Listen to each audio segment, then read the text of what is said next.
Right. All right, thank you very much and good evening, everybody, and welcome members and officers to this Cabinet meeting. I'd also like to welcome anyone who is watching us online this evening. Before the meeting starts, I would like to invite the committee member and scrutiny officer, Eleanor Hopcroft, to take attendance of officers attending virtually and to explain how the proceedings this evening will work.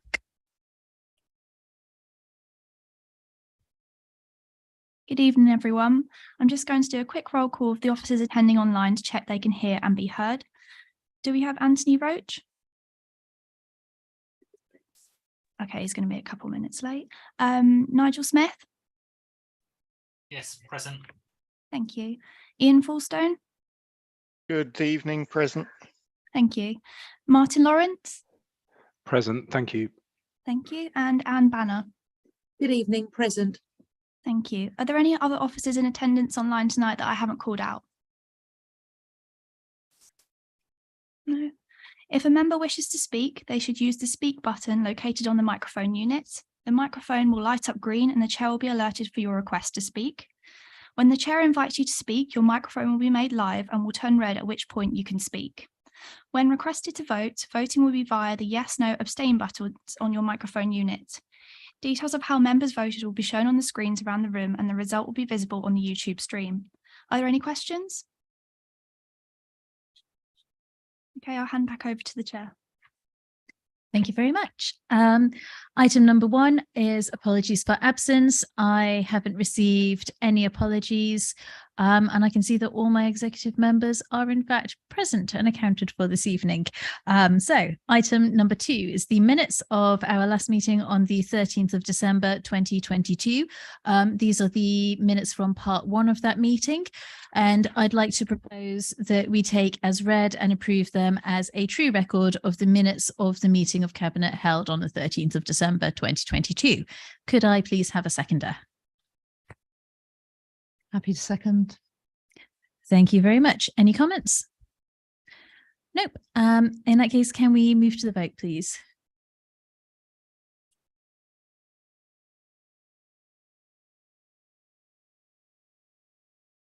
Thank you, Chair. That motion is carried. Thank you. Item number 3 is notification of any other business. There has been none notified. Item number 4, Chair's announcements. In accordance with Council policy, this meeting is being audio recorded as well as filmed. The audio recording will be available on the North Herts Council website and the film recording via our YouTube channel. Members are reminded that this council has declared a climate emergency. This is a serious decision and means that, as this is an emergency, all of us, officers and members, have that in mind as we carry out our various roles and tasks for the benefit of our district. More details are included on the agenda front sheet. Members are also reminded to make declarations of interest before an item. The detailed reminder about this and speaking rights is set out under the chair's announcements on the agenda. And finally, for the purpose of clarification, 4.8.23a of the Constitution does not apply to this meeting. Therefore, a member may leave the room during the debate and consideration of that item and be able to vote. However, please be mindful of the business on this agenda and wherever possible, leave at an appropriate point in the proceedings. Item number 5 is public participation. I'm very pleased that we're joined this evening by Bernard Lovewell and Martin Steers Hanscom from the Black Squirrel Credit Union to provide a presentation which will be given ahead of the presentation of the report on item 9, which is the allocation of the Department for Levelling Up Homes and Community, or whatever my acronym stands for. I can't keep track of these government departments anymore. Grant. Item number 6 is items referred from other committees. We have 2 referrals from the Finance, Audit and Risk Committee, which I will take with the relevant items on our agenda this evening. We have apologies from Terry Tyler this evening, who's unable to join us. However, Ian Cooper will be able to provide us with additional information around those referrals. Item number 7 is Developer Contributions SPD, which I believe will be presented by Councillor Ruth Brown. Thank you, Chair. So members will be aware that in September we voted to send the draft developer contributions document, SPD, supplementary planning document, for consultation, and it's now come back. The consultation was completed. In fact, there were 2 rounds of consultation, February, March, and October, November 22. Some amendments have been made as a result, and we're now recommending it for adoption. So the developer, this SPD is crucial to ensure that developers make a fair contribution to infrastructure when planning permissions are given. It provides clarity, certainty, consistency, and the maximum benefits. And especially it secures contributions for environmental measures. And it gives our planning officers a policy platform from which to negotiate with developers to get the best for our communities. So I would like to propose that we adopt this, that we've got the 3 recommendations to adopt this SPD, which now replaces the 2006 planning obligations, which we will revoke. And then the final part of the recommendation is to delegate authority to myself as exec member and the service director for any non-material minor amendments that may be, or corrections that may be necessary. So unless there are any questions, I would like to propose that we adopt it. Thank you very much. The recommendations have been proposed. Do I have a seconder? Yeah. Happy to second, Chair. Thank you very much. And do you colleagues have any questions or comments for Ruth? I'm seeing nobody indicating. In that case, can we please move to, oh, Steve just got in there, yes. I just did have one question. There are various parts of the SPD that refer to sustainability measures. Presumably it's possible that they may need some revision once we've adopted the sustainability SPD and we're clear of what we're trying to achieve in terms of sustainability. Does the process allow you to do that? Because all these SPDs potentially interact with each other, don't they? The SPDs certainly do interact with each other, and we're going to be going on to talk about the timeline for the additional SPDs. And as you say, there is going to be one on sustainability. I'm not very clear on how it's amended, so maybe I could refer to one of the officers to answer that question. Will it be updated when we write the sustainability one? Will the sustainability items in this SPD be updated? Can somebody help? Nigel? Yeah, I can Yes. take that if like. Yeah, it's up to the council basically when it wants to update these. So obviously this one's first out of the blocks as you've identified. Once we've been around the loop on all the others, if we need to update this one just to make sure it's consistent with everything else, then we can do so at that point. Thank you, Nigel. Thank you very much. Any further questions? Nope. Could we have the vote, please, Eleanor?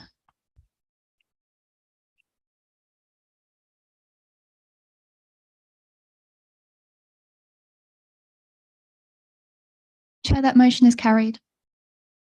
Thank you very much, which brings us to item number 8, strategic planning matters, which is Ruth to present again.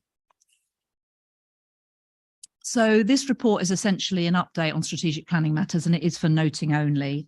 But I just wanted to draw your attention to a few things. So we've already mentioned the other SPDs. Under 8.8, you'll find the timeline for those. So we've got the sustainability one, which is due to come to us in March, and then the biodiversity one, June, July, and the design code one in the autumn. The reason for that timeline is because the design one is rather more involved than the others. So that's why it will be later. The master planning, I just wanted to draw your attention to that. So quite a number of our strategic sites already well into the master planning process, and they were already in master planning ahead of the adoption of the local plan. And we have got a web page on our website where you can go and look at the current applications that are in the master planning stage. And you can also refer, obviously, residents that are interested to that. Then I wanted to just draw attention to the strategic sites and master planning board, which is under 8.9. No, sorry, it's under 8.12. We are widening the remit of this board to include the executive member for Environment and Leisure and the Office of Climate Change, because we feel it's time to bring those things together, because obviously climate change, sustainability, biodiversity, they all are very big issues in planning. So we're trying to join those things up. So we're widening that. And I believe that will start from tomorrow, actually, the first wider Strategic Sites Board. What else did I want to say? I wanted to say something about the planning reforms. 817, there are lots of planning reforms proposed in the Levelling Up and Regeneration Bill. And some of them are welcome and some of them we need more information, and some of them we're not sure what the consequences might be. But we had a long discussion at the Hertfordshire Infrastructure Planning and Partnership Board last week about this, and we will be putting in a joint response across Hertfordshire, but also individually the local authorities, including North Herts, will put in a response to that, and that consultation closes on the 2nd of March. You may remember under 820, the Article 4 directions for our town centres.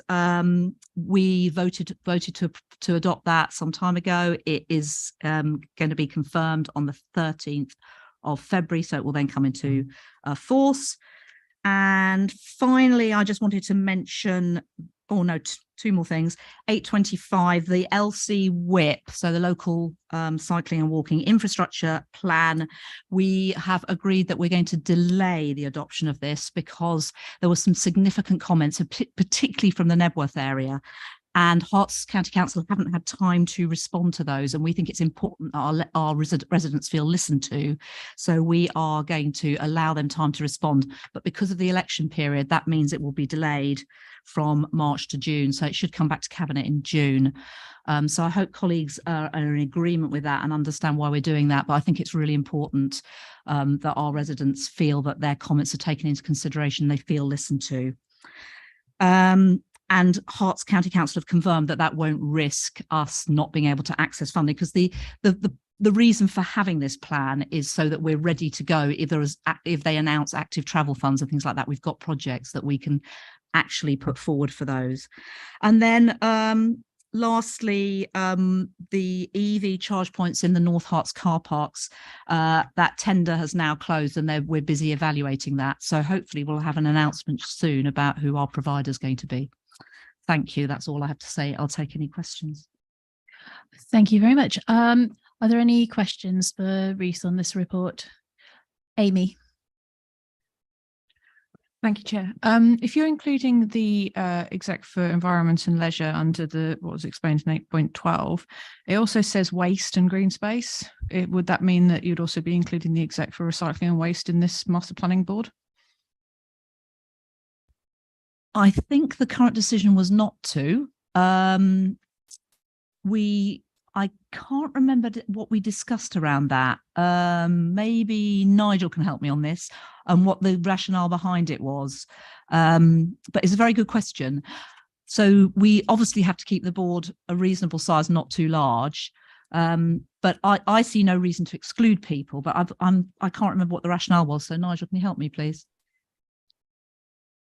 Yes, certainly. The decision was, as you say, Councillor Brown, to include the exec member for environment and leisure, in particular around the crossover with issues like biodiversity and climate change. But the board's terms of reference allow other members to be to attend by invitation. So if we're looking at an issue that has particular implications for waste or indeed any of the other portfolios, then I think that's how we said we would operate the board, by invitation. Yeah, so we will invite you, Councillor Allen, to attend when it's pertinent to waste issues. We will also be inviting ward members to attend when we're talking about strategic sites within their ward. So the relevant people will be invited. It's a good question, though. Thank you.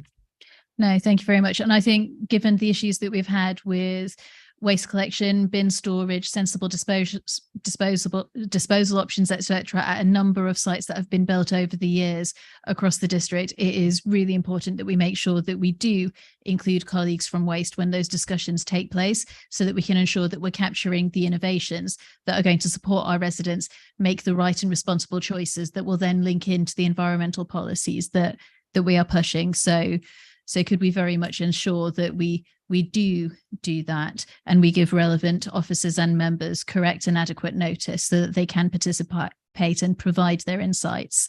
Right. Any further questions, colleagues? Nope, I'm not seeing anything else. Okay, so the recommendation is that we note the report and we also endorse the appendices A to C that have been provided by officers. Councillor Brown has proposed that, and I am happy to second this item. So could we please move to the vote, Eleanor?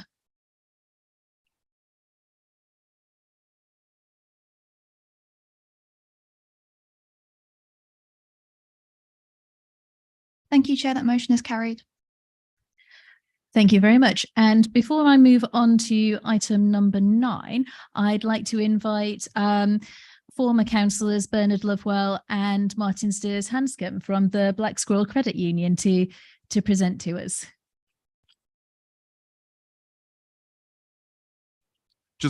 I mean, for the record, I don't think it's an issue, but just formally for the record, to declare I'm a member of the Black Squirrel Credit Union and a member of the board of the Black Squirrel Credit Union. So, but I don't think we're not making any decisions, but I thought I would make that declaration. So I see Councillor Albert and Councillor Hoskins. Anybody else that's a member of the Black Squirrel Credit Union that wishes to declare? Oh, okay, no, no, okay, I think, and also it's a presentation, we're not voting on anything, so, right, I will hand over to our former colleagues who've continued doing excellent work. Right, if I'm, pardon me, if I'll make a start, I'm disappointed you aren't all members, of course, but here we go. So anyway, well, you know who I am, but I'm sure most of you know about the Black Squirrel Credit Union. But I think in terms of context, I ought to say just a few words. And if we move on to the next slide, please. You'll see some of the detail. Well, just to go back a bit further, back in the dim distant past, thanks to the council support, and training support given through the council, we launched on the 1st of July 2022. As most of you know, Black Squirrel Credit Union is our local community bank for North Herts and some of the surrounding areas. And as a financial cooperative, it uses savings deposited by its members to provide loans at the lowest possible rate of interest for members.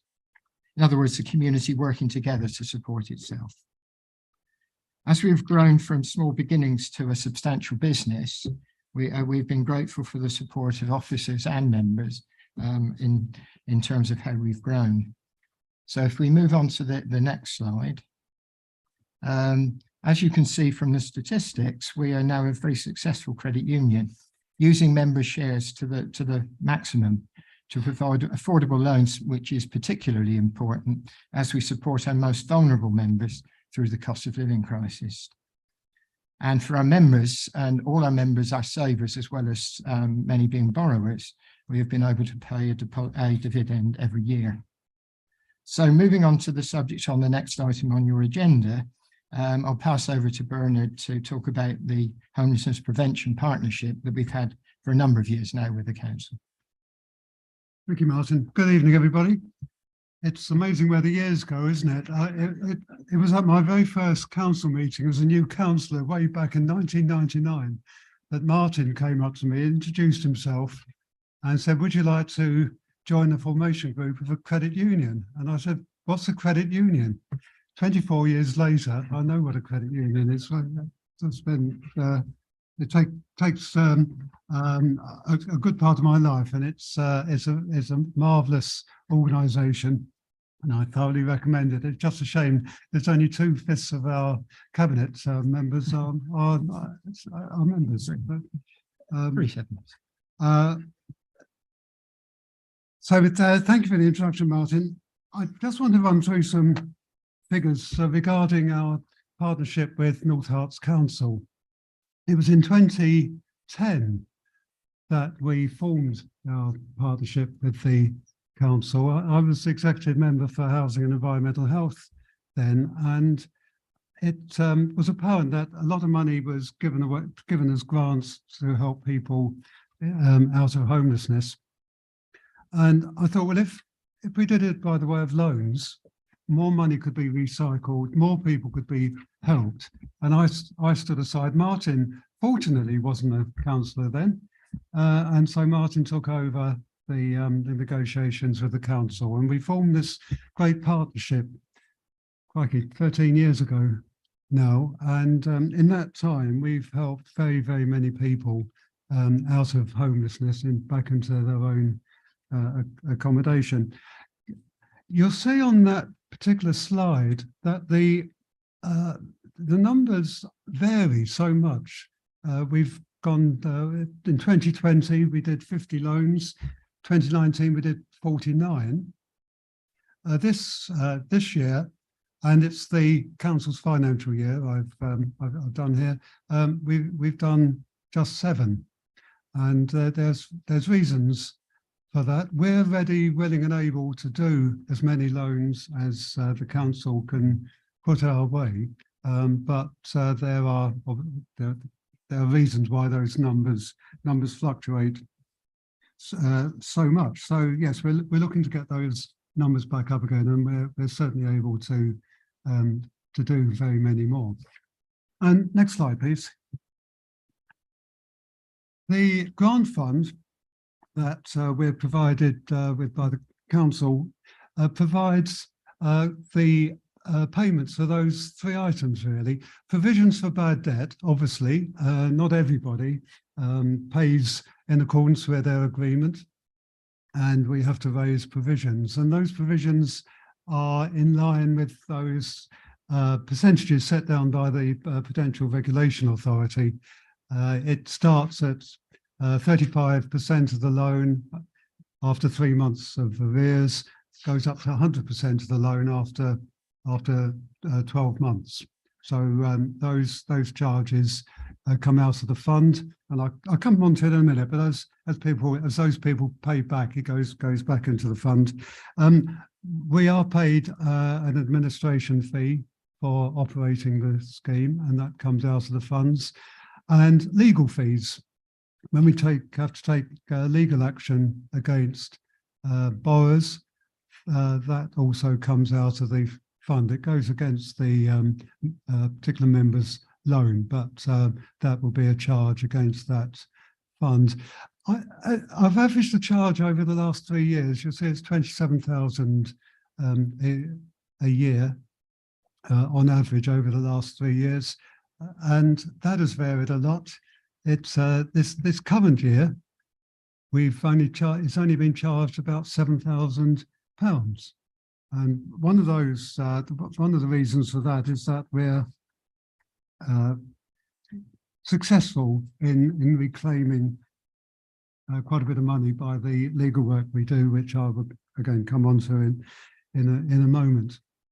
So the average cost running it over 3 years, 27,000, and that is actually reducing. Can I have the next slide, please? The benefits to North Herts Council, I've already mentioned that funds are circulated. It does allow more to be used to help people back into accommodation.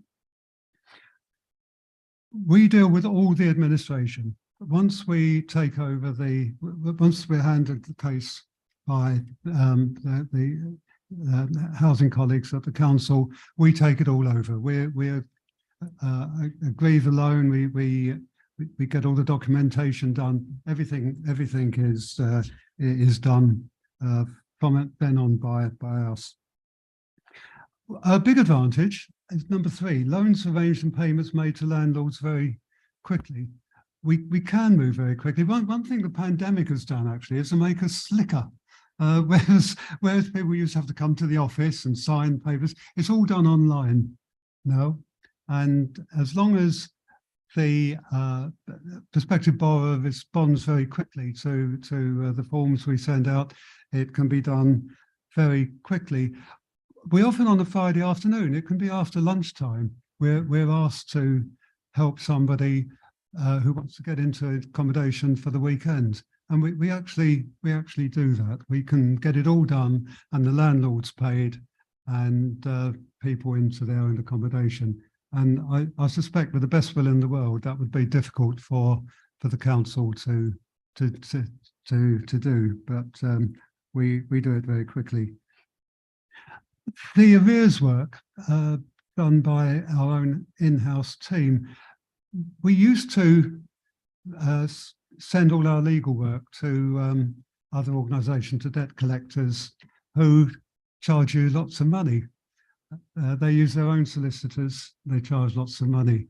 We have our own volunteers now who do this. We took on a new volunteer about a year ago, Martin, wasn't it? Yeah. Who is very well up in that work, and he does all this work now, along with one or two colleagues. So we don't send anybody now to debt collectors. So all the money that we get back, we get 100% of it back to the benefit of the fund, rather than a large slice being taken off it before it comes to us. So that is a very big benefit, and we are very successful in that work we do, because I have to say, for the last 5 months, we've actually put money back into the fund, into the grant fund, rather than taking it out, because of the payments we've got started again by people. Provisions have come down, and we've actually put money back in the fund. That varies, of course, and obviously the more loans we do, the more risk there is, and the more that the fund is needed. But we do have quite a good success rate of getting our money back, don't we? Next slide, please. The other benefits, the interest rate we charge for borrowers under this scheme is 1% per month, which is 12.67% APR. And I won't attempt to explain APR, because I haven't found anybody yet who completely understands it, but it is a low rate of interest. And as you all know, interest rates generally are going up. Ours will not go up, and it will stay at 1%. In fact, the credit unions aren't allowed to charge interest rates more than 3% a month. We've never done that.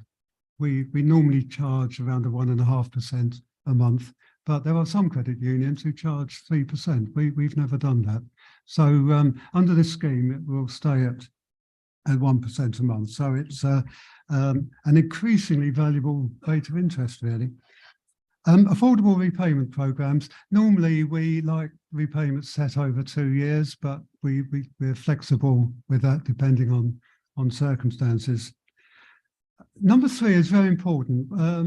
We will assist if member circumstances change. If only people will come and tell us if they've got a problem, and people have problems, sometimes through their own actions, but quite often not. They lose their jobs or there's sickness. Come to us. We will do our very best to help and adapt the arrangements. We have a very good record of people repaying their loans and then becoming good members of the credit union. We have quite a lot of people who are now have loans and savings with us, who have been clients of North Herts Council. That is, and obviously that's a benefit to those people.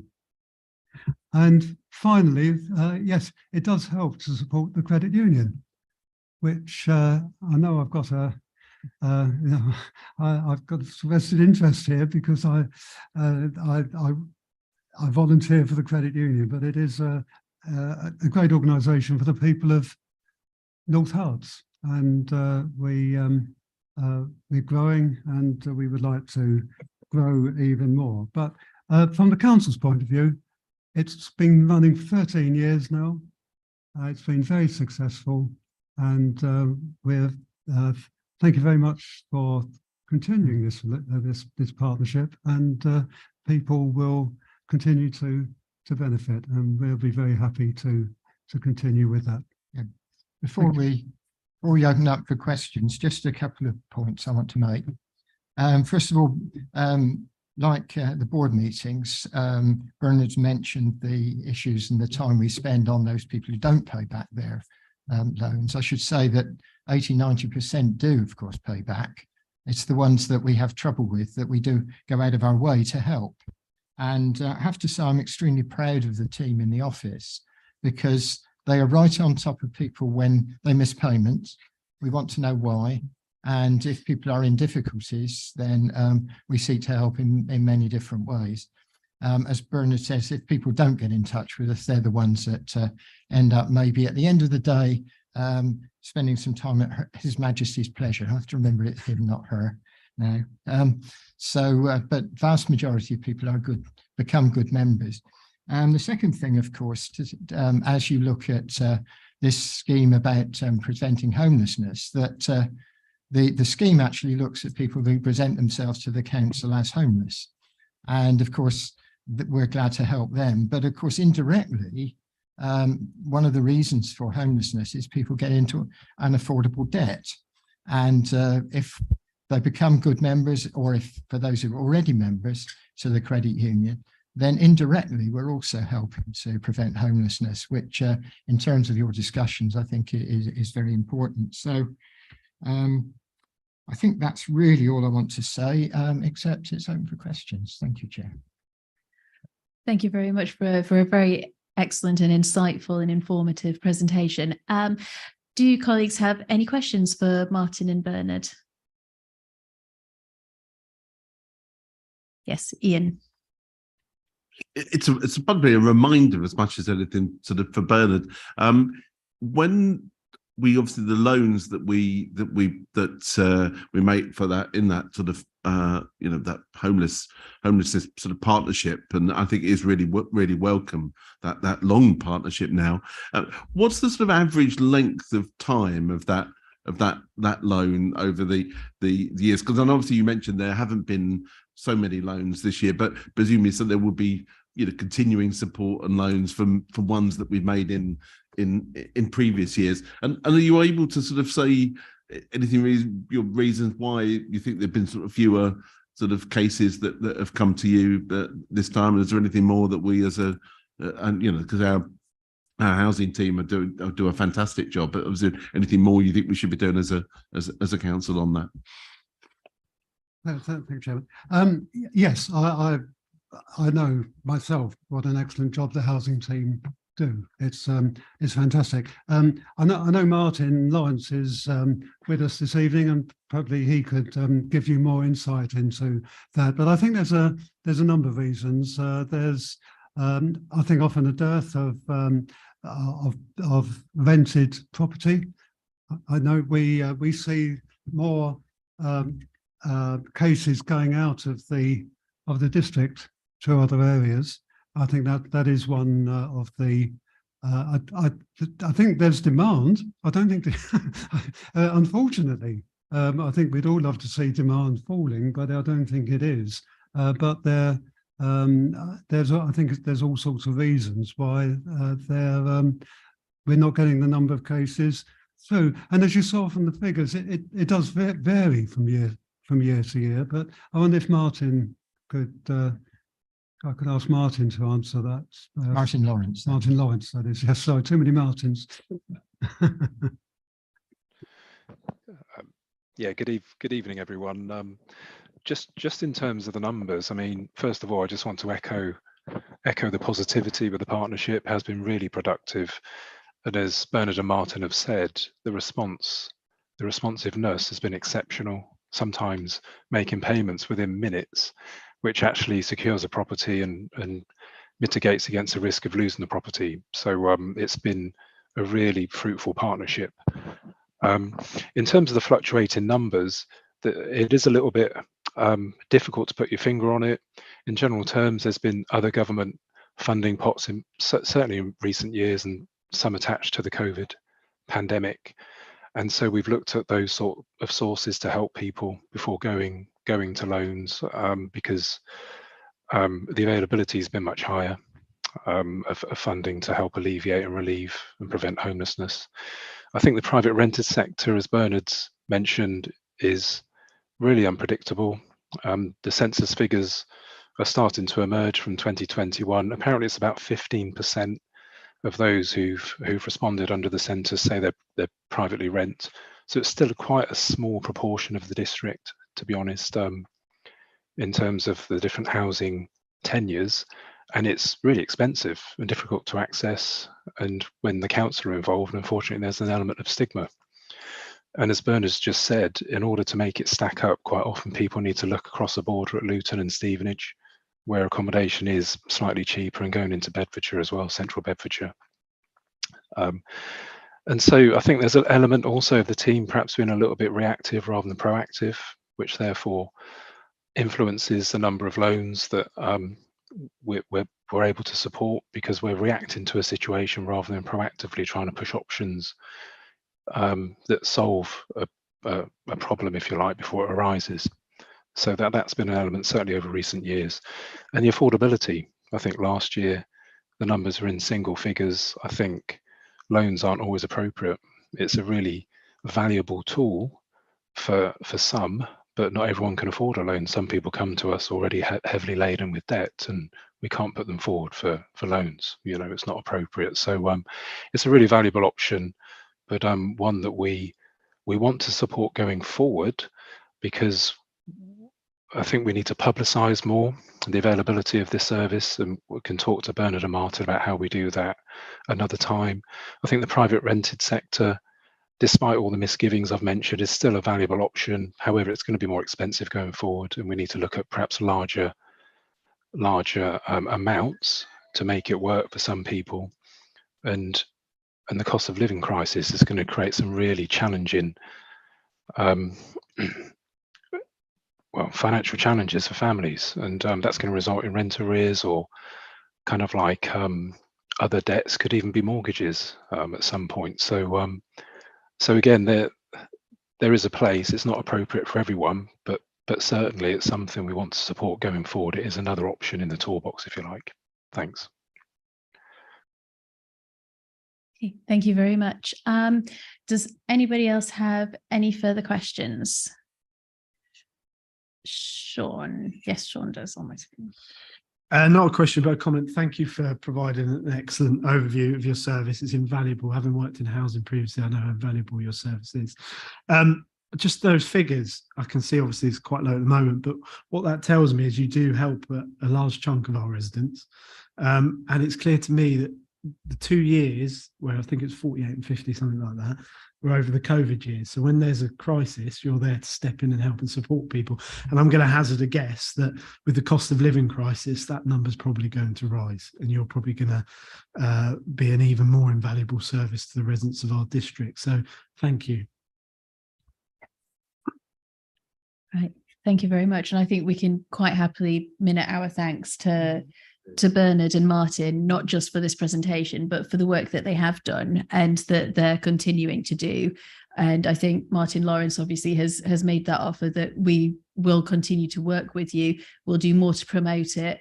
I can already tell you from working in another place that the cost of living is hitting people really hard on finances, and there are some really challenging and difficult times coming down the pipeline, and your services are going to be absolutely invaluable. And I'm sure all members of this cabinet and indeed this council who are able to will quite happily join the credit union when they can. If I can just say, Chair, thank you obviously for inviting us to speak, but also to thank Martin Lawrence and his team. We've got a very good relationship with them, really appreciate the way they work with us. And I want to put on record our thanks to them. Thank you. I think we can do that. Thank you. Right. I shall now pass over and segue neatly into the allocation of the DLUHC Homelessness Prevention Grant, which Sean will present. Thank you, Chair. Perhaps I should start at that point, actually. So the report relates to the allocation of the DLUHC grant, Homeless Prevention Grant, as set out in 2.1 to 2.5 of the recommendations. There is an addendum with additional recommendations that relates to 2.6, but I'll cover that as we go after I go through the key elements of this report. I'll start with the Black Squirrel Credit Union. I'm pleased to say that 8.11 outlines the intended 63.2 thousand grant to the Black Squirrel Credit Union. They've obviously given an overview of the service they provide, but this service will become ever more important as people continue to struggle in the cost of living crisis. In relation to recommendations 2.1 to 2.3, you will see that 8.1 to 8.9 of the report covers in detail the subsidy loss issues. However, I would like to highlight and emphasise 8.7 of the report, which clearly outlines the issues nationally in relation to the provisions of exempt accommodation, highlighting how the current system is far from adequate, leaving councils to pick up the tab without any justifiable explanation from the government.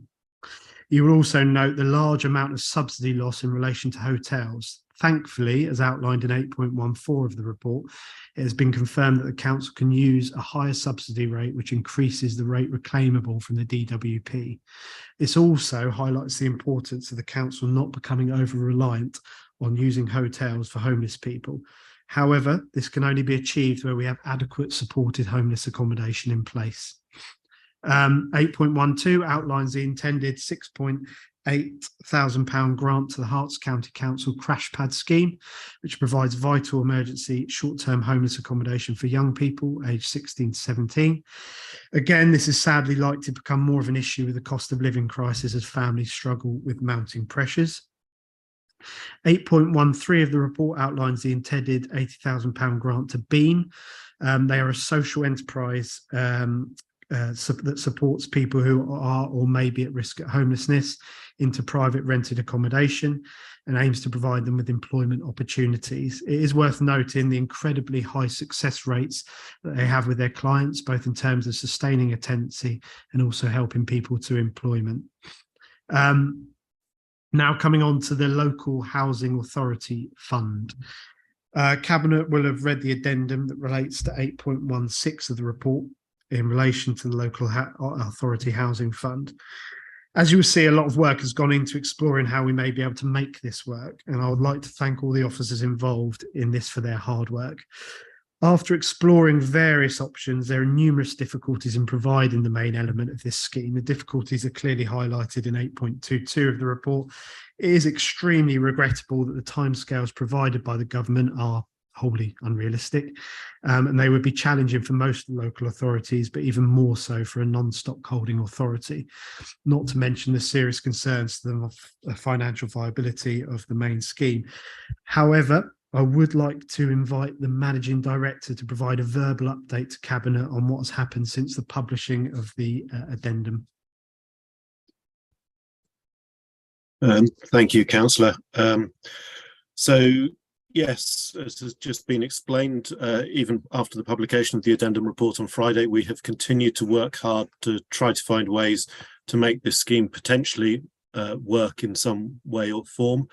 So to update on what's in the addendum report in relation to RP4, they have now come back to us and said that whilst they had been very keen to try to make the scheme work, regrettably, they've not been able to make it stack up financially. In relation to RP5, which is mentioned in the report, we have made inquiries via another RP that has worked with them and not had a response. Given that they do not currently have a presence in the district, I would anticipate they probably wouldn't be interested anyway, because it wouldn't make sense for them to have just a small handful of properties in the district. We have also been checking in with other authorities locally to see what they are doing. One in particular who has tried very hard to make the scheme work. We've compared what they've been doing against what we've been doing, and their feedback is that things such as their local market condition, the pipeline of development they already had, and their existing structures and relationships that are already in place are things that they are able to leverage to just about make the scheme work. And we do not have any of those things in place currently, which in large part explains the difficulty that we've had as a council looking at whether we could deliver the scheme, or indeed the existing local registered providers. There is some good news, so I will finish with the positive bit of the update, which is Settle have been working incredibly hard and looking at lots of different options, and they have put forward an offer of one large property under the bridging element of the allocation and two smaller properties under the main element of the allocation. Now, that clearly falls short of the government's expectation or target, call it what you will, but they have worked incredibly hard and would potentially even need to subsidise their schemes just to deliver those three properties. So whilst it's not the full allocation, it is at least something, and it is the best that we can do with our partners. So there is a potential to make a submission to the government of that offer from Settle, and then let government decide whether that is acceptable to them, or whether on the basis that we haven't been able to produce the full allocation, they're not going to provide us anything. Just as a reminder, in terms of what is in the funding prospectus, the validation form that we would need to complete by Friday is not a commitment. We would not be bound to have to deliver that offer at that stage. We would then have approximately an extra month to work through the detail with Settle, make sure it stacks up before signing a memorandum of understanding with government, at which point we would be committed. So that would give us the opportunity to work up that detail a bit more. And just final point to end with, we're aware that some of the other local authorities in Hertfordshire are likely to only deliver one large property under the bridging element, and then a varying amount of homes under the smaller element. Everyone's been working incredibly hard to try to make it work around the county. Having checked in with those other local authorities that are only offering one under the bridging element, that appears that it was all they were asked to deliver.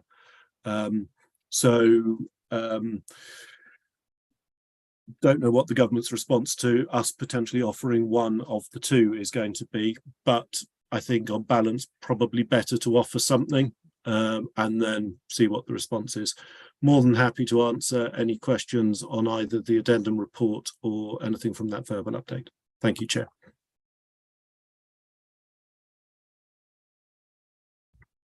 Thank you, Anthony, for that update. Following that, I'd like to propose 3 additional recommendations to the report, and I'll go through them. Recommendation 1, the Cabinet notes the update on the Local Authority Housing Fund and wishes to support the scheme if it can.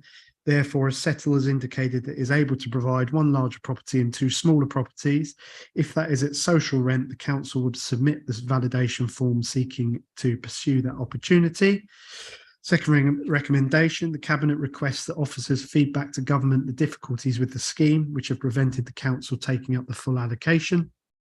And thirdly, the Cabinet delegates to the Service Director, Regulatory and Service Director Resources, in consultation with the Exec Member for Housing and Environmental Health and Exec Member for Finance and IT, the final decision on submission of the validation form. I'd like to propose all of those recommendations. Thank you very much. And I will more than happily second them. It's once again, I think, incredibly frustrating, colleagues, that government is trying to do a thing to local government without actually thinking about our ability to succeed and to deliver. I think that our officers should be commended, as should our registered housing providers and Settle, for the amount of work and effort that they've put into trying to find properties to make this thing work, especially given the incredibly short timelines on this, and the fact that there was a misfire, I think, at the beginning of the process due to some error in central government. I think it's important that we do try and do all that we absolutely can. And I think that if we are able to put that memorandum of understanding, that validation form in on Friday with as best as this authority is able to do so, then that is a positive step forward. I would be more comfortable with that than us refusing to do anything at all or overcommitting ourselves and working on government's ill-informed timelines, especially when the match funding for this has been calculated on the lowest quartile of property, which clearly places our finances in a particularly precarious position if we were to proceed as a council without the support of any of our registered housing providers. I think that's enough from me. I think I'm grumpy enough. Do colleagues have any views on this?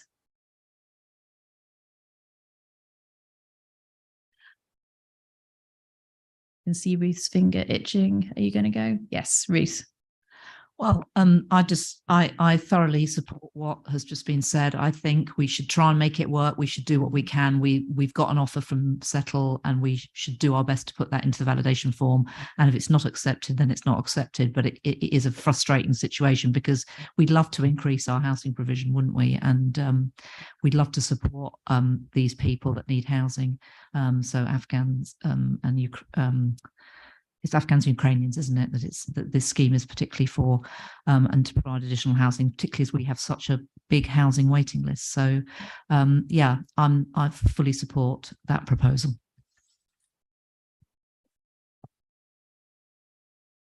Okay, thank you very much. And I'm quite pleased that we've got that second recommendation of writing directly to government and explaining to them once again that you need to work with us, you need to listen to local government and not just assume that we will be able to jump to something that you've thought up 5 minutes ago.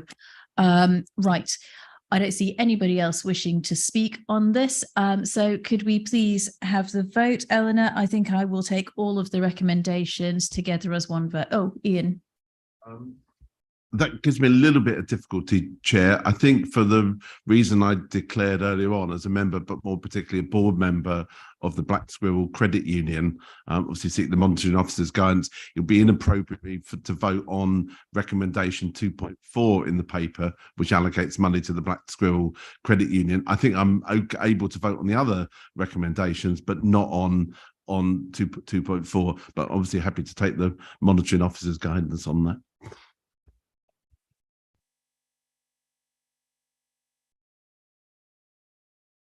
Yeah, so if you have an other registrable interest, which it sounds like you do in relation to this item, then you wouldn't be able to vote on the item. In which case, colleagues? Can I just come on the whole of the item or just on that one single recommendation? So at the moment, we've got the item as a whole. So unless we split it, then you wouldn't be able to. So we'd have to do that if that's okay with you, Chair. Absolutely, that's what I was just about to propose. So if we take item recommendation 2.4 first, and then we'll take all of the remaining recommendations as one, that should enable Councillor Albert to vote. Okay, so can we have the vote first then on recommendation 2.4, which is that Cabinet approves allocations of HPG for 2022 to 23 to the Black Squirrel Credit Union of £63.2 thousand, Herts County Council's Crashpad Service 6.8 thousand, and Beam 80,000.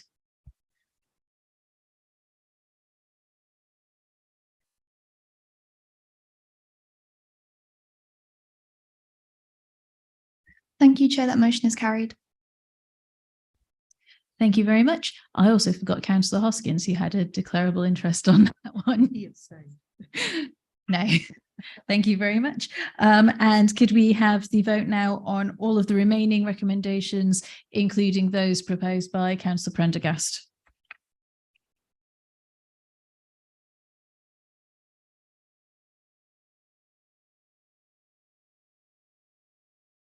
Chair, that motion is carried.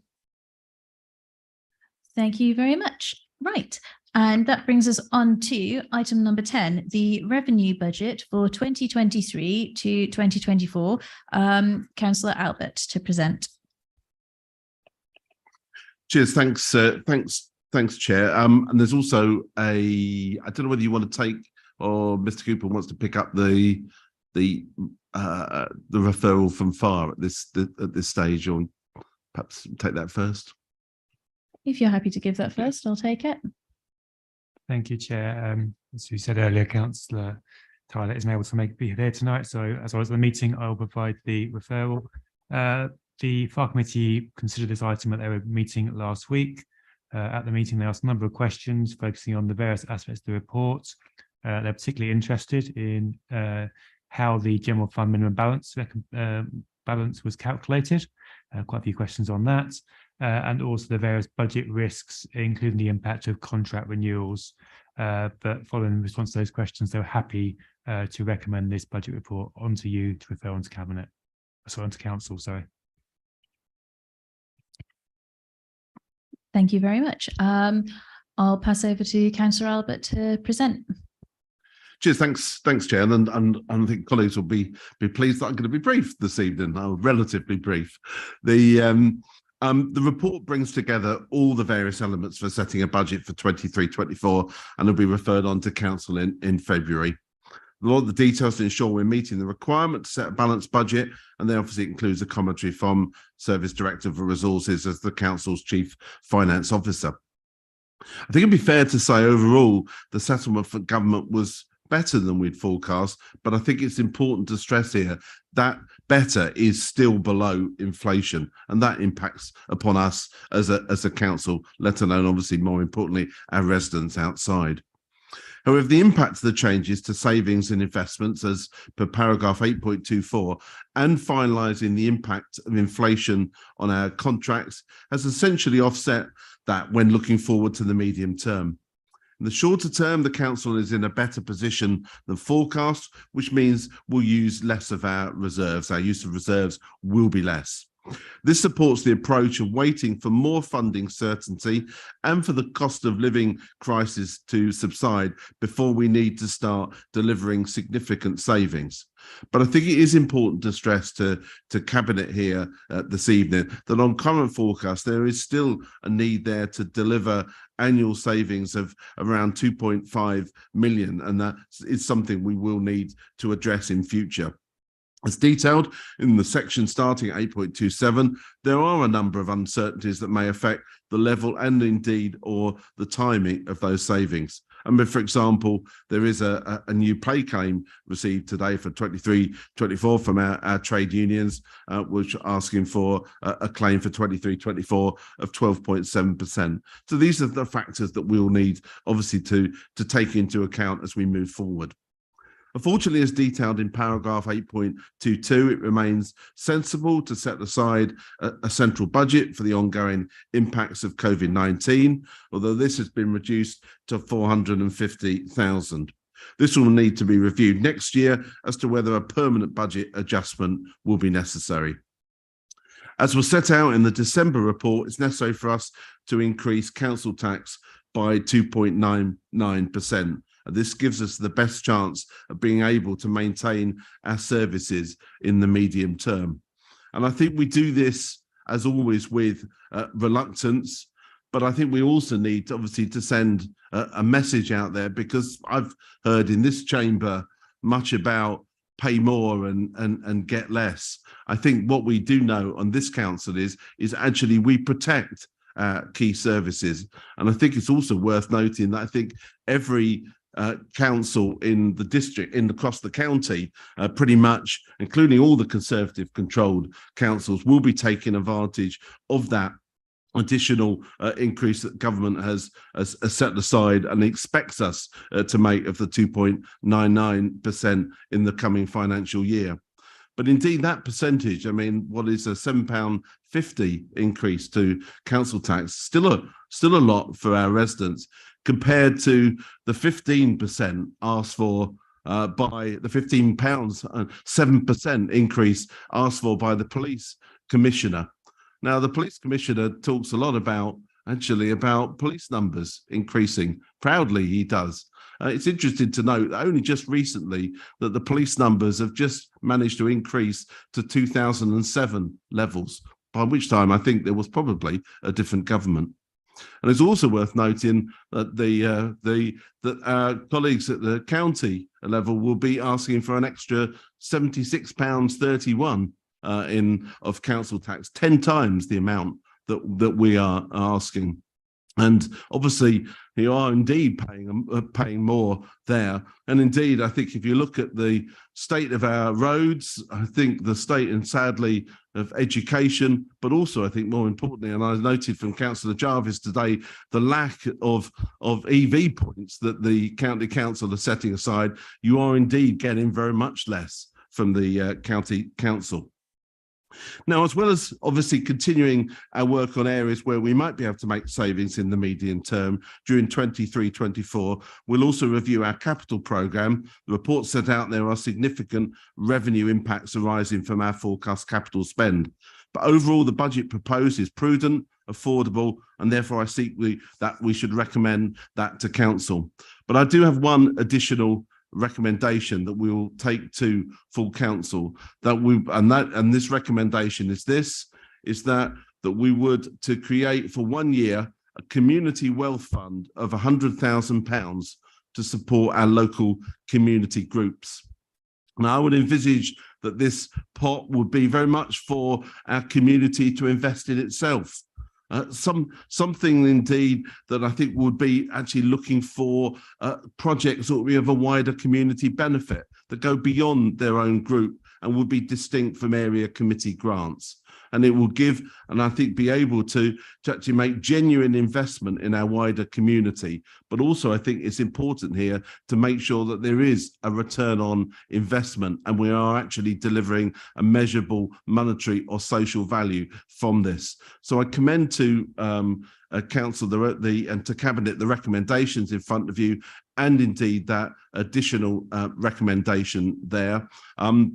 The one only other issue that we can either pick this up here, and I obviously seek Ian's advice. I know that I had a conversation with Councillor Jarvis earlier on about the changes to mausoleums, and obviously we have a mausoleum reserve within the report, and obviously there are changes to the capital report about that. But obviously, perhaps I know Councillor Jarvis wants to comment on that, and obviously we can bring in Mr. Cooper just on the best way to handle that. But obviously, commend those recommendations to you, Chair. Thank you very much. And I'm very happy to second those recommendations. I'm particularly pleased that the community wealth building item has made it in there as an additional item, because I think that is something that really is going to help support our communities, to support the groups that work to help people across this district. And I think the message is that this council has less and less and less every year. But despite that, we are continuing doing our best to deliver more. So I'm very happy, colleagues, to commend this report and the recommendations contained, and congratulate Councillor Albert on a only slightly political budget speed this evening. Councillor Jarvis. Thank you. Yes, as Councillor Albert has said, there's been an amendment in the capital programme to reduce the proposal to expand the mausoleum, because it's become clear that we can't do it at a cost that matches the other providers of mausoleums. So it's not going to provide a community benefit. It's not going to provide a return to the council. So there is essentially no point in leaving that in the capital programme. And then there is the question of what should happen to the reserve that was held to do that. And I think that's probably a technical matter as to what happens to the reserve, which Mr. Cooper may want to comment on. I just also wanted to say that one of the items we've added is extending the Letchworth outdoor pool season. You may remember that we did an experimental extension this year of 2 weeks, which cost us significantly less than was anticipated, which gives us reason to believe that we can extend the season by 4 weeks this year. We got excellent feedback from the users, and it's really low cost to make better use of an important community asset. So I'm very pleased that we've been able to add that. Clearly, it's only a commitment for 1 year, but I hope that it's something we can find a way to do. We may need to decide on a year-by-year basis, but I hope it's something we can do in the future years as well.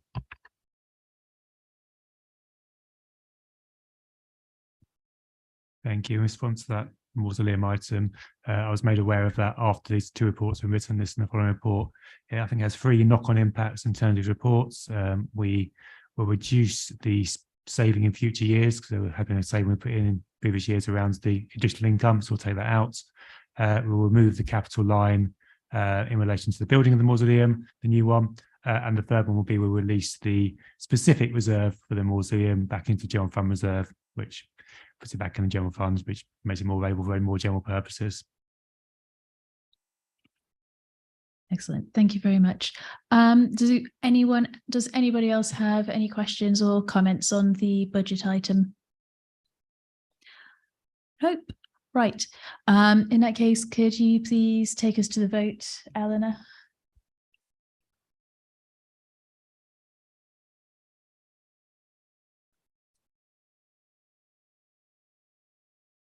Chair, that motion is carried. Thank you. And item number 11 is the investment strategy, integrated capital and treasury. Councillor Albert.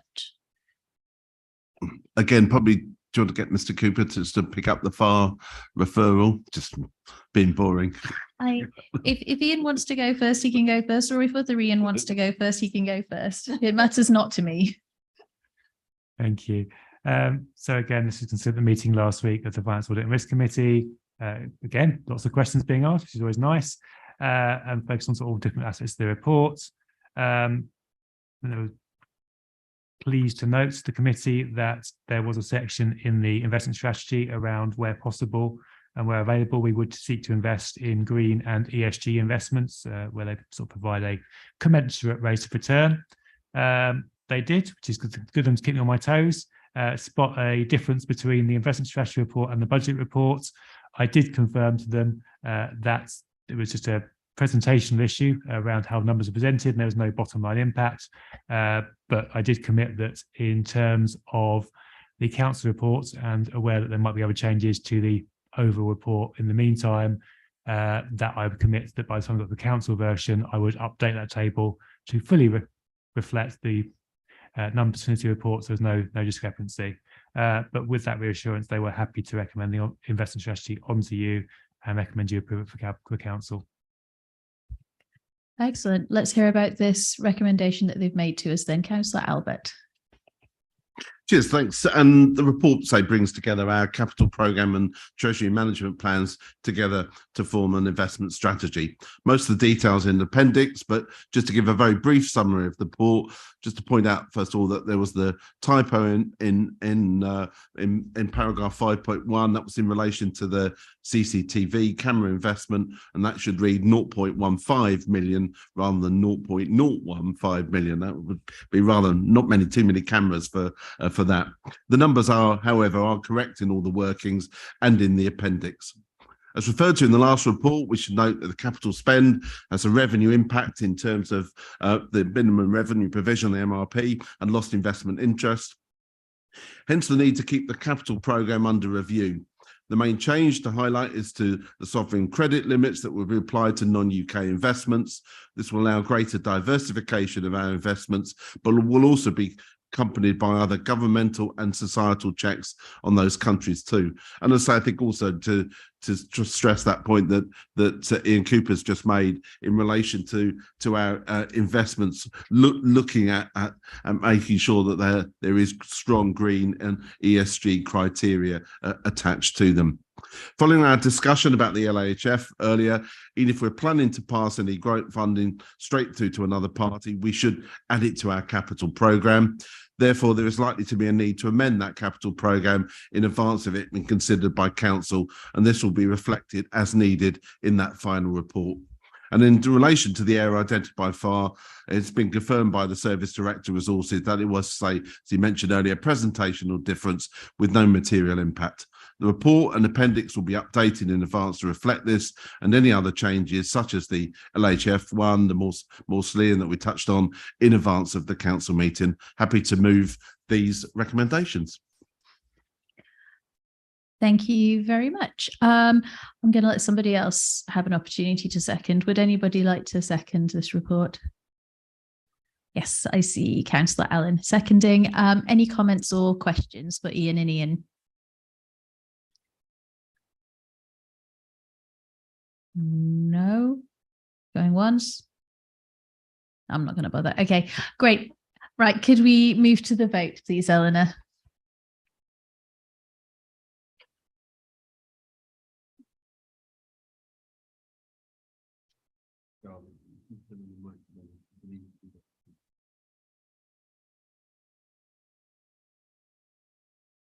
Thank you, Chair. That motion is carried. Thank you very much. And that concludes our business for this evening. Thank you very much, everyone. Thank you again to Martin and Bernard for joining us this evening. I think it was time well spent, very informative, always great to see you. And I look forward to seeing everybody in the not too distant future. Have a good night.